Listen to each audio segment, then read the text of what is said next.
And now I'd like to introduce our two presenters. Elaine Hick is a retired teacher who taught in developing parts of the world for over 10 years. She has been an active member of the East End Refugee Committee in Toronto for the past 20 years. She is also a member of the Private Refugee Sponsor Network's Service Committee. Beth Vanderveer has been involved in private refugee sponsorship for 10 years. Her interest began when she experienced the overwhelming and generous response by so many Canadians to the arrival of Syrian newcomers back in 2015, and continued as she became an active member of the First Unitarian Congregation of Toronto's Refugee Sponsorship and Settlement Program. There's a mouthful for you. Yeah. Beth has worked in a variety of educational settings and in multiple countries and is happy to call Canada home. We'll now move on to our presentation.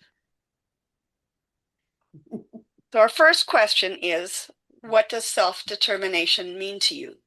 And we'll start with Elaine. Thanks, Wendy.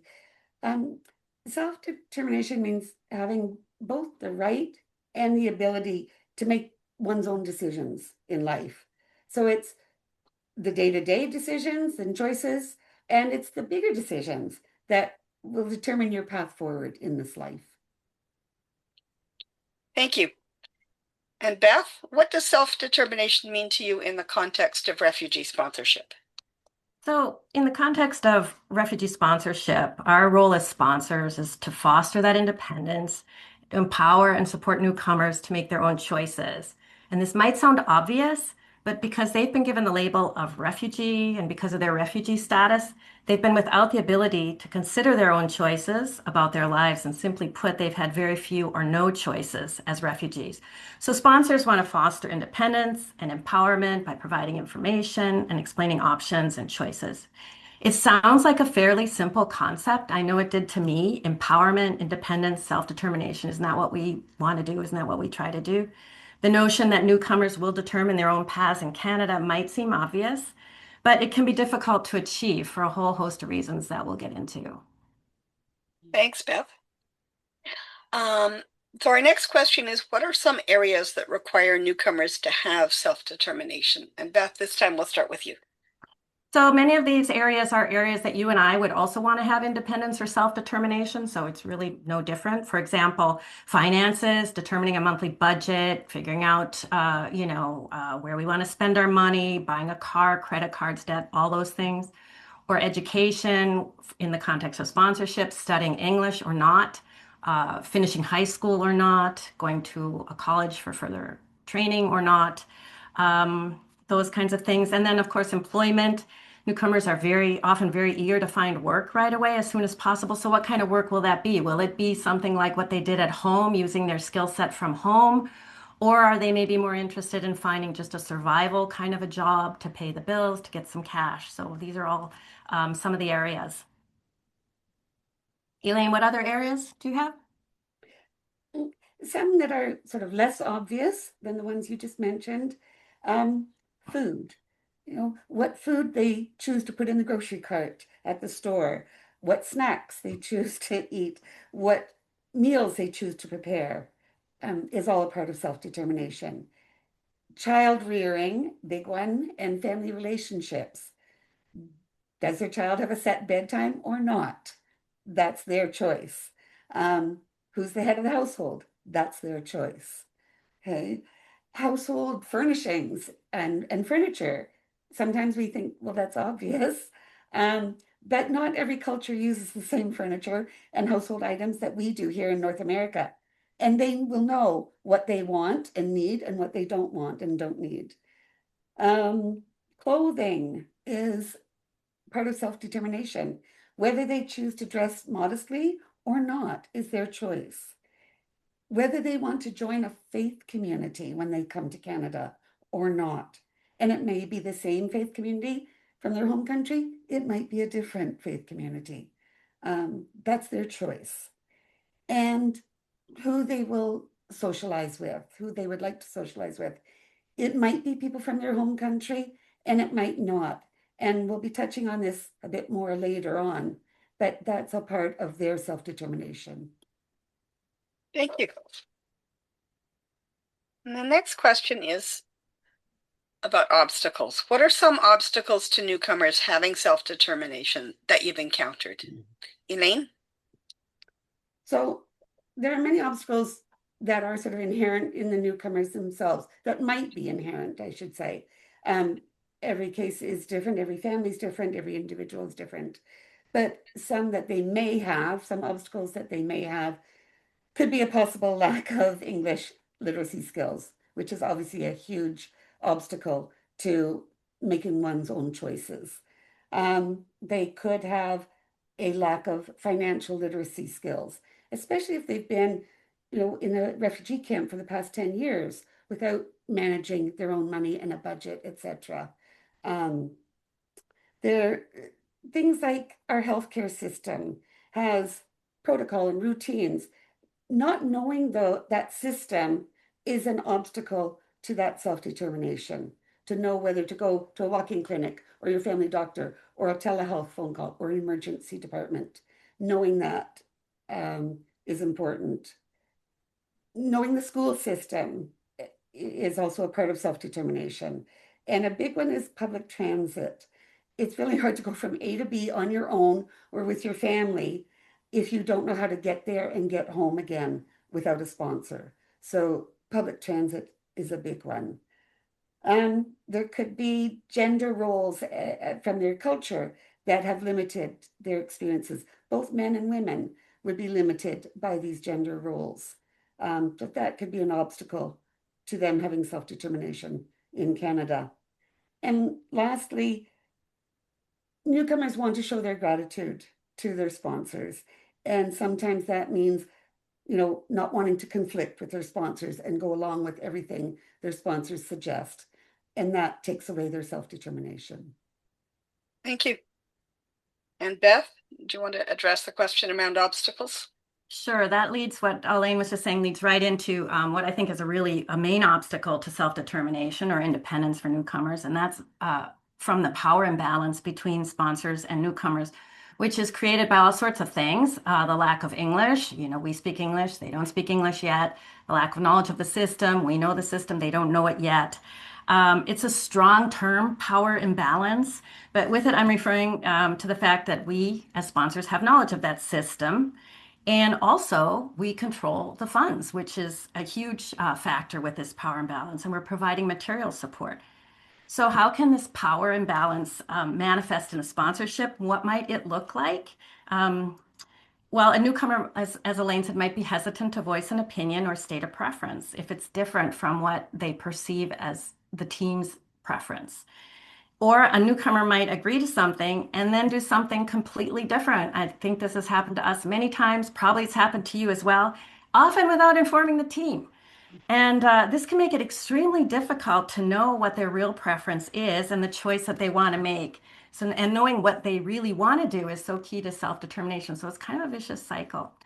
Often volunteers don't realize the existence of this power imbalance. So the first step, of course, is for all of us to become aware of it and to be mindful of it while acknowledging that it's there, even though we as sponsors would want it to not be there.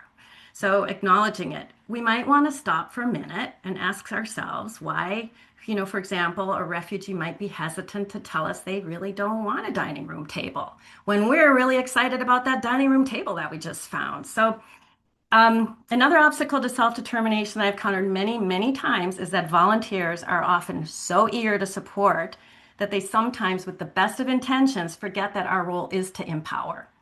Some sponsors might want to do everything for them, and we need to remind ourselves that they've navigated a lot and unimaginable circumstances to get here to Canada, that our job is to create an environment in which they feel confident and safe to make their own choices and exercise their own agency. And we try to remind ourselves this with every sponsorship, every meeting, over and over. And even so, and again, it's very well intended, but it does happen a lot. Thanks. Thanks.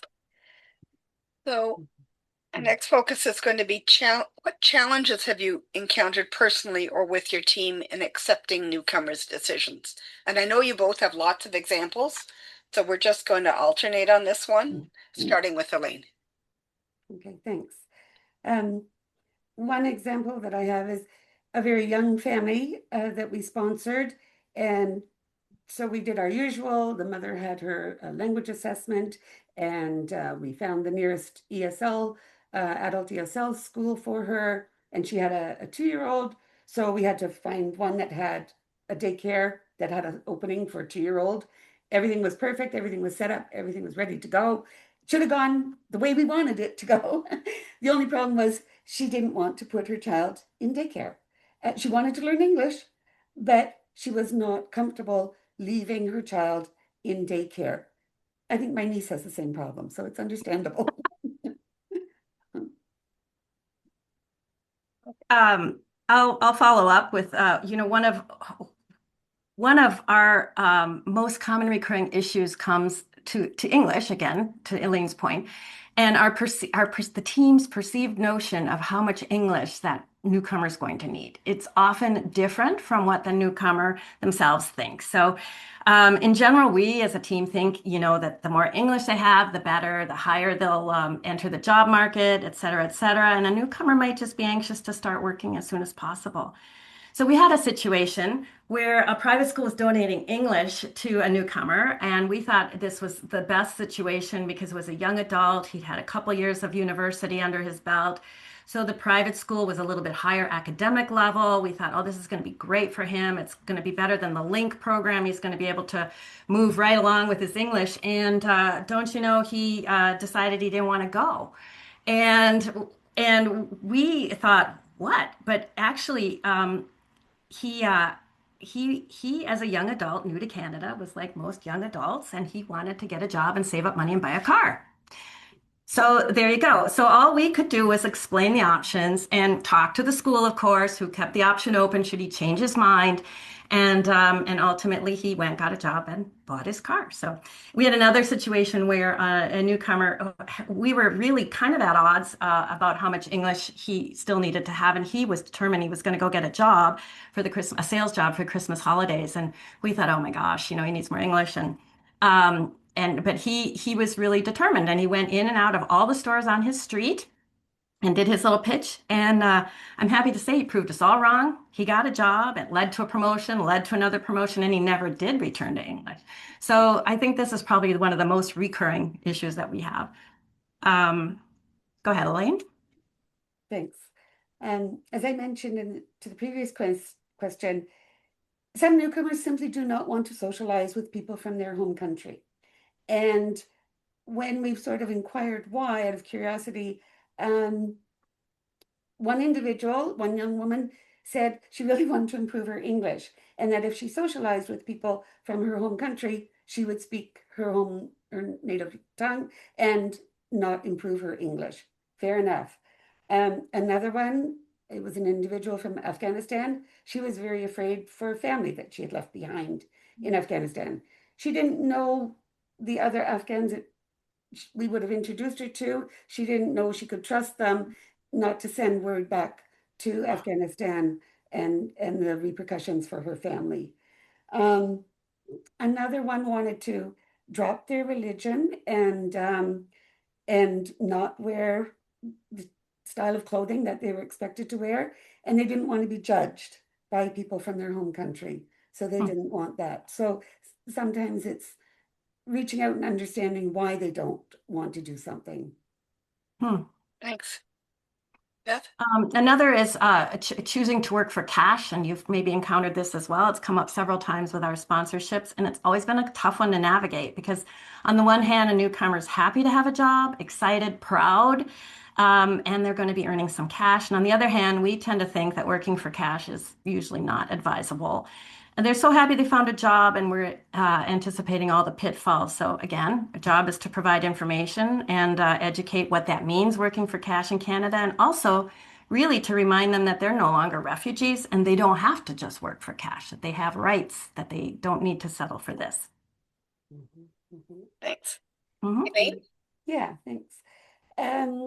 Another one is, again, as sponsors, we're in Toronto, and so we have the welcome policy, which is a way for the city to subsidize recreational activities for newcomers and low-income people. So we get them enrolled in the welcome policy, and swimming lessons are so important for children. So we register them for their swimming lessons, and wonder why they're really not keen on taking their child for swimming lessons, and they're not ready to have their child in water with a stranger, and understandably the fear that comes with.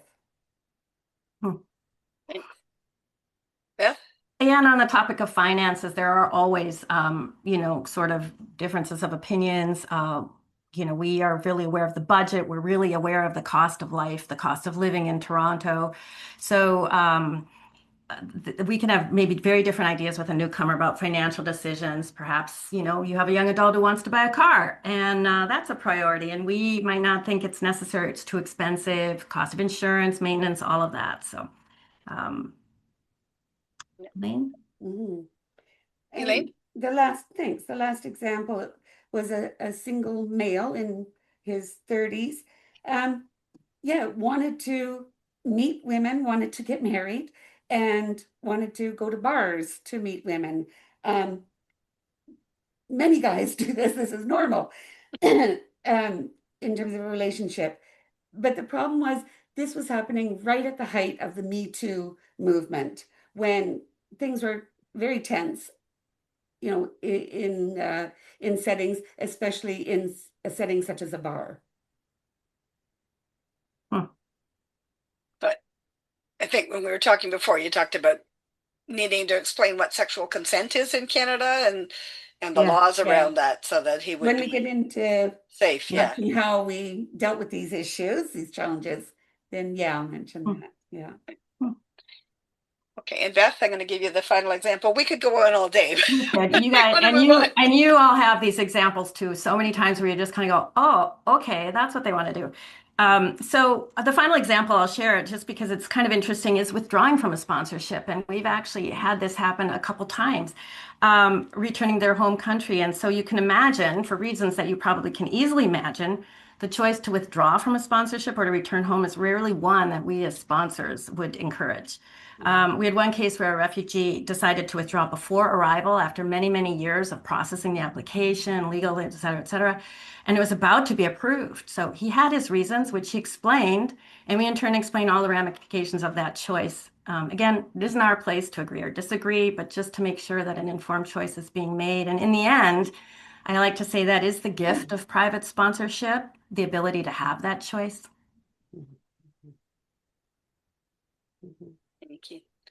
Which gets to our next question, which is, what can sponsors do to help foster newcomers' self-determination? Okay. And Elaine? thanks. I'm going to quote from Aura here, which is the Anglican United Refugee Alliance. And I see Marin on the meet here. They are our sponsorship agreement holder. So I'm quoting from their handbook that the ultimate goal of sponsorship is self-sufficiency and independence. Later on, they state, as sponsors, we need to help them access the information that will allow them to make informed decisions for themselves and understand the impact of their decisions that their decisions will have. Okay? So in order to, and that's the end of the quote, in order to have that self-sufficiency and that independence, you obviously have to have a strong sense of self-determination, be able to make your own choices in life. So as sponsors, we need to take the time to explain things clearly to them. Use an interpreter by all means as needed. Explain to them that your role as a sponsor is not to make these decisions for them, but to help them to make their own decisions with all the information they need. Or you refer them to someone such as a doctor that will have the information that they need.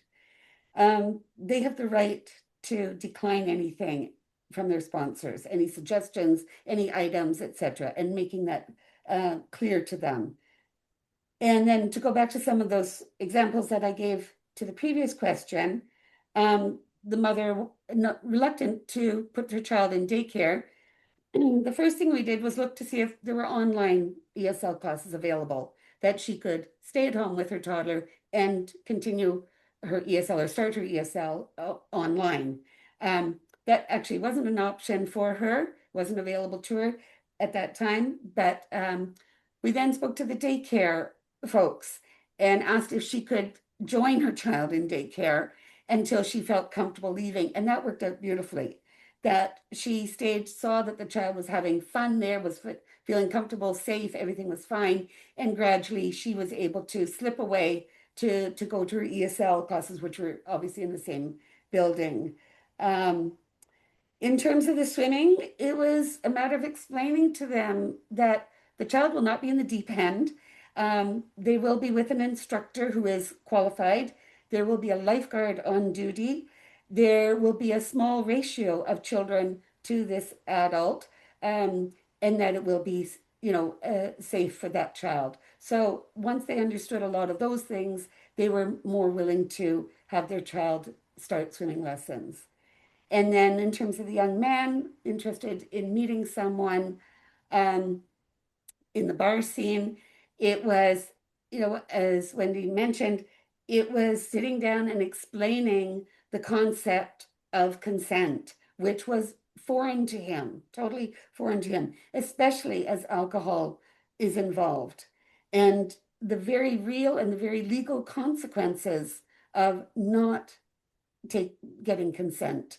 So having him fully understand what the situation is, um, at least here in Canada, and what his rights are, what those the rights are of the woman, and making sure he understood fully, and then he could proceed accordingly.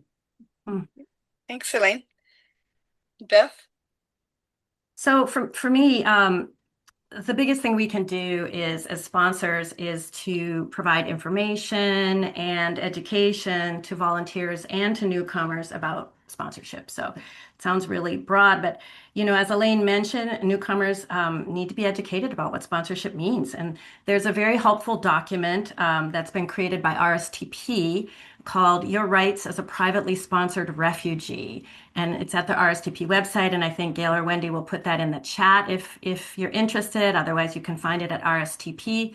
Again, available in multiple languages. And what it does is it outlines the information about what a sponsorship is, what a newcomer can expect from sponsors, what to do if there's problems, all of that kind of stuff, because many of them just don't know when they arrive. What does that mean? Private sponsorship. What about money? All of that. So, and be sure to get it in their language and go over it with them early in the sponsorship, day 2, day 3, so that they know. It's very important from the very beginning that the concept of rights and agency and self-determination get reinforced in that way. So yes, there are individual cases like Elaine's described, but also structural within the context of sponsorship. You can model these rights by respecting privacy always. I know everybody is mindful of this.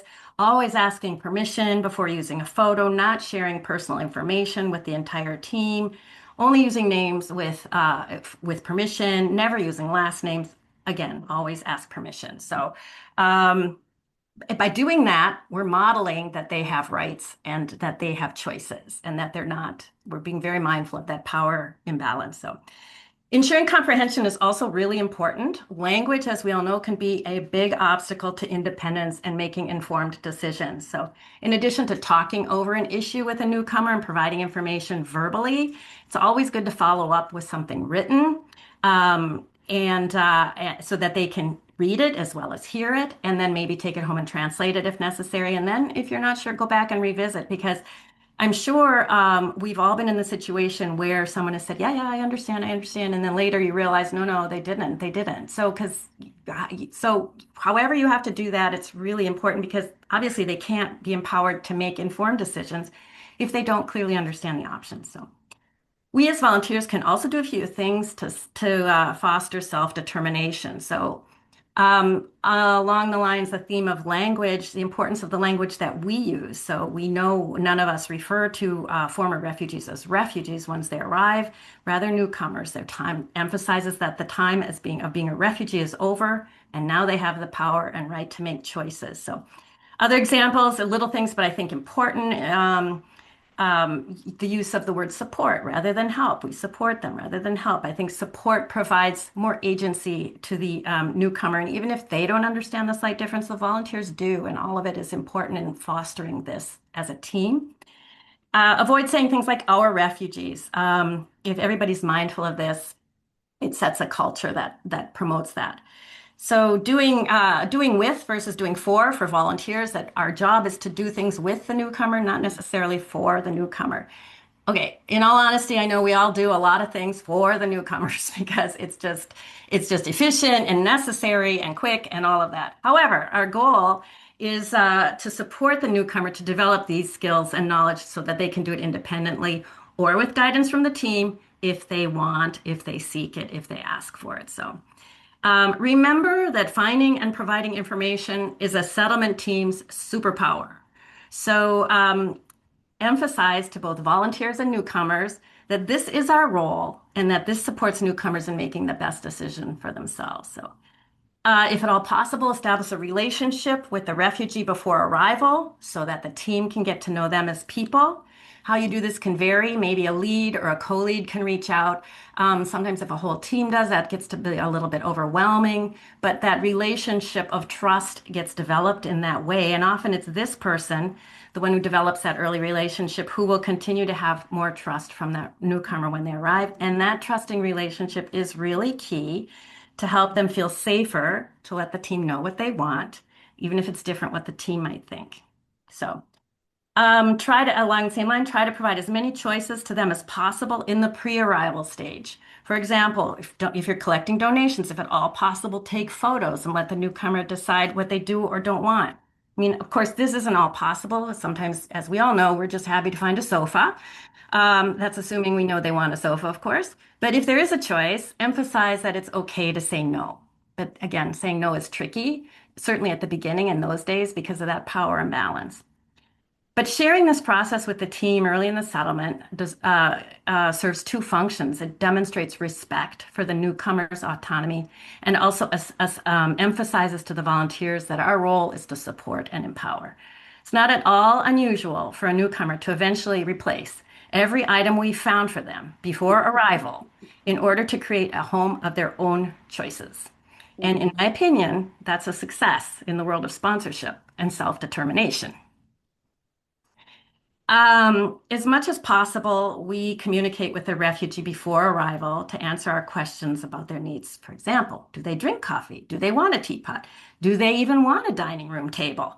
We try not to assume, but having said that, we're still often, very often surprised. So I'll just close with one story that early on in our sponsorship days, this was before arrival.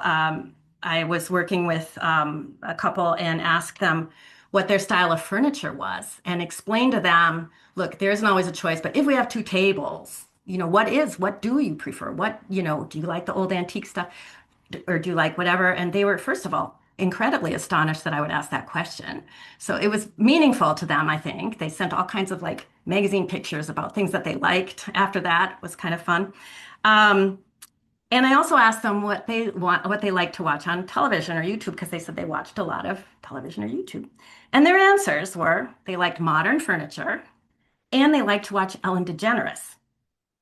And this revelation was especially helpful to our new volunteers when they realized that certain refugees didn't necessarily fit the image that they had in their heads of what a refugee was.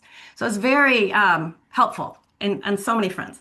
So all of these choices promote the refugee becoming a person to the team while establishing agency and self-determination with the refugee, that they have choices in this relationship and in this sponsorship from the beginning, even before arrival.